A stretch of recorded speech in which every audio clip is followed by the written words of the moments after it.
In this video, I'm replacing a appliance flat cord plug, and that's the difference about this video is the flat plug part than most of the ones I see on YouTube. The difficult part about this is not nicking the wires or cutting any copper when you're stripping the wires.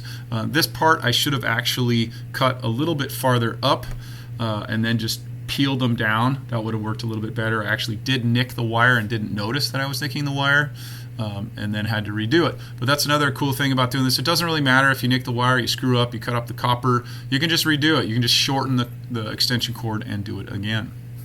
So there's the mistake I made, and then there's me cutting the whole thing down again, making it a little bit shorter to redo it. So here's where I'm trying to just barely spin and then clamp down to cut the wires, and I'm going above the size of the gauge. I'm not trying to do it right at the exact gauge, because most likely if you do it right at the exact gauge, you're going to cut some of that copper wire with this type of a cord. With some of the other cords, it's a little easier to do, but if you go one gauge up, you're going to be probably a little better off. And then that one I didn't do quite perfect. I lost a couple of strands of the copper, but it was good enough. It's not going to damage the appliance or create any heat.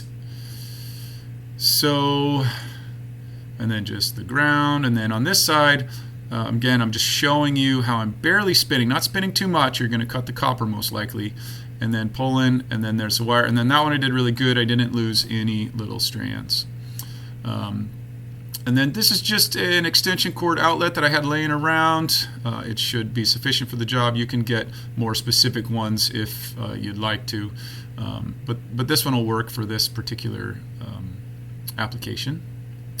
And the next thing is the polarization. So in this cords, it doesn't say, it's not white and black.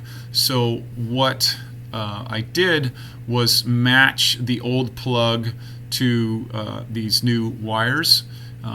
And that way I got the polarization right. So I just literally copied the wires onto there, because one of the wires has writing and one doesn't, so you just use the appropriate one for the ground and for the neutral. So I like to do those little hooks. I should have made that hook a little bit shorter because it goes in a little bit easier if the hook tip doesn't come down so far, and then just slide it in. Again, the hot goes to the brass and the neutral goes to the silver color.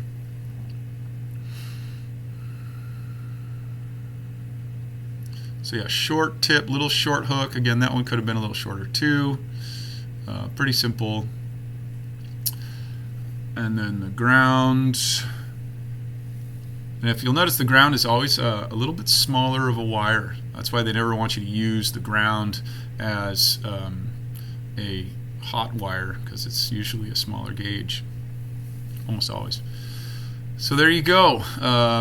I just like to give a little tug, make sure it's not in there nice and snug, and the polarization is right, and I didn't cut too many wires, so the power is going to be good in there. It's not going to create extra heat. You know, one wire, two little wires, you're going to be okay. Ideally, you cut zero, but you know, it's, you know, go for perfection. But if you're running out of extension cord and you've made a bunch of mistakes, then if you cut one little tiny strand or two, you're going to be fine. All right, that's it. I hope that was helpful, and please let me know if you have any questions, or if you'd like me to make any other videos, or if you have some better ideas on how to do this. And have a great day.